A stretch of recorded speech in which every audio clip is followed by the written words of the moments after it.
Hello classes में आपका स्वागत है। चलिए आज कॉन्स्टिट्यूशन के लेक्चर 14 को आज हम कंटिन्यू करेंगे, जिसमें बहुत ही इंपॉर्टेंट आर्टिकल है right to life and personal liberty, जो संविधान का अनुच्छेद 21 डील करता है।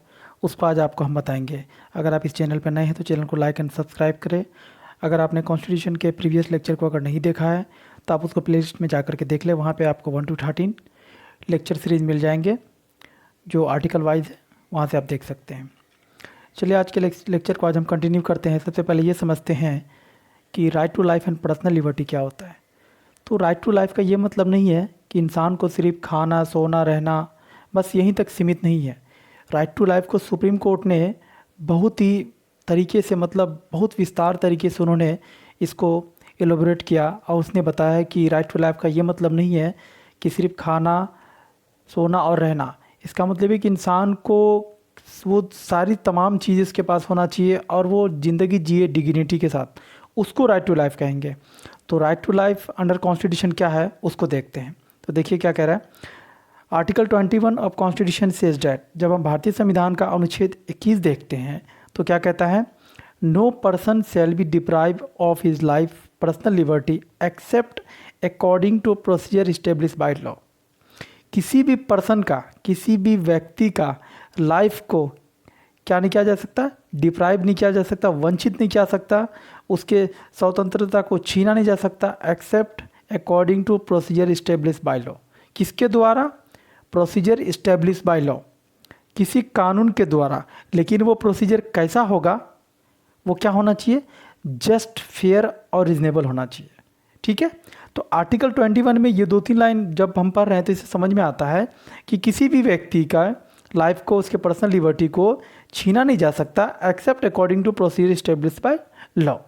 तो सबसे पहले ये समझ लेते हैं कि ये प्रोसीजर इस्टेब्लिश बाय लॉ और ड्यू प्रोसेस लॉ 2 टर्म आता है। तो ड्यू प्रोसेस ऑफ लॉ क्या है, ये क्या है, अमेरिकन कंसेप्ट है। ठीक है। इसमें क्या होता है, checks whether any law in question in fair and not arbitrary. जब हम ड्यू प्रोसेस ऑफ लॉ की बात करेंगे तो इसमें क्या करें, चेक किया जाता है कि क्या कोई भी कानून जो सवाल में आया है वो क्या फेयर और क्या होना चाहिए, नॉट आर्बिट्रेरी होना चाहिए। यहाँ पे आप टर्म देखिए लास्ट में क्या है, आर्बिट्रेरी, मतलब पक्षपात नहीं होना चाहिए।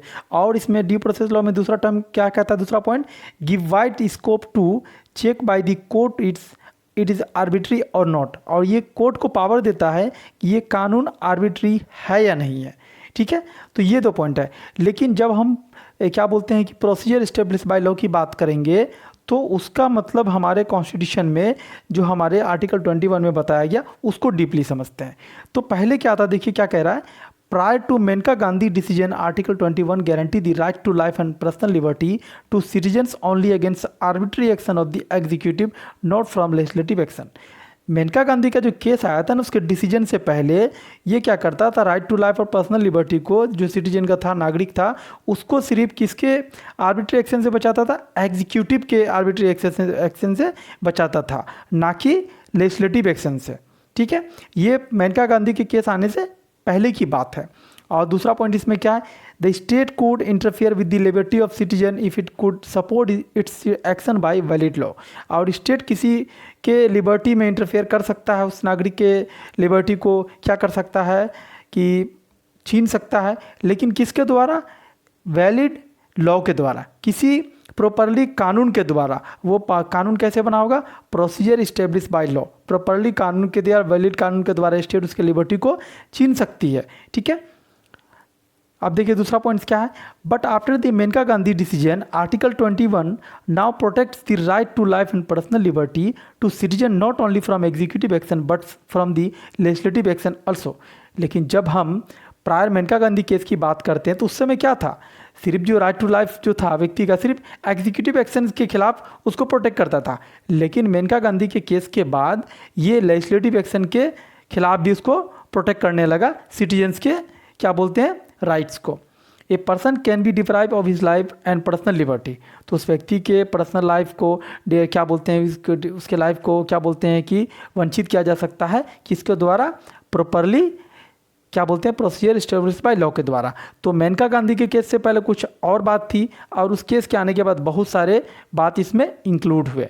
तो देखते हैं इसमें क्या है, दो कंडीशन है। अगर किसी व्यक्ति के लाइफ को आप वंचित कर रहे हो, उसके स्वतंत्रता को छीन रहे हो, तो कैसे उसके फ्रीडम को छीन रहे हो, तो क्या क्या टर्म उसमें कंप्लीट होना चाहिए। दो condition, there must be a law, कोई एक कानून होगा, और वो कानून कैसा होगा, there must be a procedure prescribe by that law provided that the procedure is just fair and reasonable.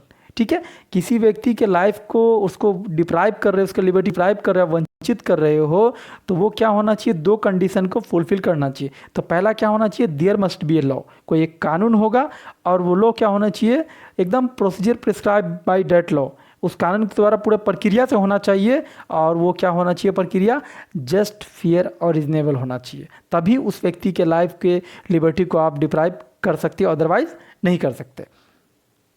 तो ये देखिए, इसमें एक पॉइंट है, उसको समझ लेते हैं। The fifth amendment of the American constitution also provide that, जब कॉन्स्टिट्यूशन का फिफ्थ अमेंडमेंट पढ़ेंगे ना, सेम उसमें प्रोविजन दिया गया जो हमारे आर्टिकल 21 में कहता है। देखिए, the right guarantee in article 21 is available to citizens as well as non citizens. ये जो राइट्स है अंडर आर्टिकल 21, ये नागरिक को और गैर नागरिक को भी है। यहाँ गैर नागरिक कहने का मतलब फॉरेनर्स को भी यह अधिकार प्राप्त है अंडर आर्टिकल 21 ऑफ कॉन्स्टिट्यूशन। ठीक है, तो इसको समझ लिए। अब देखते हैं ड्यू प्रोसेस ऑफ लॉ और प्रोसीजर स्टेब्लिश बाय लॉ का मतलब क्या होता है। ये दो टर्म, इसको पहले आप समझ लीजिए। ड्यू प्रोसेस ऑफ लॉ का मतलब क्या होता है, the doctrine of due process of law examine whether a law is a place to deprive someone of their life and personal liberty while ensuring that the law is itself is fair, just and not arbitrary. Due process का मतलब क्या हुआ कि किसी व्यक्ति के life को deprive कर रहे हैं, उसके लिबर्टी को अगर छीन रहे हैं, तो वो क्या होना चाहिए, इंश्योर होना चाहिए, law itself fair, just and not arbitrary. यहाँ पे दो टर्म है, फेयर, तीन टर्म है, fair, just and not arbitrary. Fair होना चाहिए, जस्ट होना चाहिए, और आर्बिट्रेरी नहीं होना चाहिए। ये ड्यू प्रोसेस ऑफ लॉ में है। और देखते हैं दूसरा term, procedure establish by law. इसका मतलब क्या होता है, it's means that a law will be valid if it is had been passed by the parliament through the correct procedure. किसी कानून को मानेंगे वो पार्लियामेंट के द्वारा पास किया गया हो और वो वैलिड हो, एकदम प्रॉपर चैनल से पास किया हो, उसको हम लोग क्या कहेंगे, प्रोसीजर इस्टेब्लिश बाय लॉ। अब आते हैं, ये बहुत ही इंपॉर्टेंट केस लॉ है जो आर्टिकल 21 को मतलब समझने में आपको काम आएगा। तो ए.के. गोपालन का केस था। इसमें देखिए क्या है, ए.के. गोपालन वर्सेस स्टेट ऑफ मद्रास, ये 1950 का केस है, सुप्रीम कोर्ट के द्वारा डिसाइडेड केस है।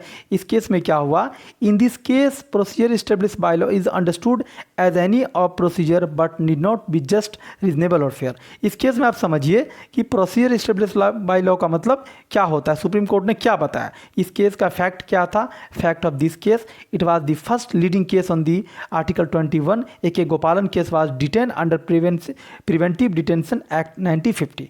एक एक्ट था प्रिवेंटिव डिटेंशन एक्ट 1950 का, जिसके अंतर्गत जो ए.के. गोपालन था उसको डिटेन कर लिया गया था। तो उन्होंने क्या किया, he challenge the validity of the act. उसने क्या किया, उस एक्ट के क्या चैलेंज कर दिया कि क्या ये एक्ट वैलिड है या नहीं। किसके सामने, before supreme court, supreme court के सामने उन्होंने उस एक्ट को चैलेंज किया। The supreme court interpret the word liberty narrowly and upheld the validity of this act. Supreme court ने इस केस में क्या कहा कि आपका जो डिटेंशन है लॉ के द्वारा वो क्या है, वैलिड है। इस केस में सुप्रीम कोर्ट ने उसको वैलिड करार दे दिया। अब देखते हैं कि नेक्स्ट जो केस का जजमेंट आया उसमें क्या बदलाव हुआ। ठीक है, अब नेक्स्ट केस जो आता है जो बहुत ही इंपॉर्टेंट है, Maneka Gandhi versus Union of India 1978 का केस है। इस केस में सुप्रीम कोर्ट ने right to life and personal liberty को बहुत ही अच्छे तरीके से एलोबरेट किया। उसने क्या बोलते हैं कि एक व्यक्ति का right to life personal liberty किस तरीके का होना चाहिए उन्होंने बताया। तो पहले जो सुप्रीम कोर्ट का केस था ए.के. गोपालन versus Union of India case में, उसने क्या बोलते हैं, स्टेट ऑफ मद्रास के केस में उन्होंने क्या किया, उसको उस एक्ट को उसको क्या वैलिड करार दिया कि नहीं, वो आप एक्ट को जो चैलेंज कर रहे हैं, आपके पर्सनल लिबर्टी को एक्ट के द्वारा नहीं छीना गया है, वो एक्ट क्या है, वैलिड है। लेकिन सुप्रीम कोर्ट ने Maneka Gandhi versus Union of India के केस में क्या कहा वो देखते हैं। The supreme Court held that the procedure established by law under article 21 must be just, reasonable and fair.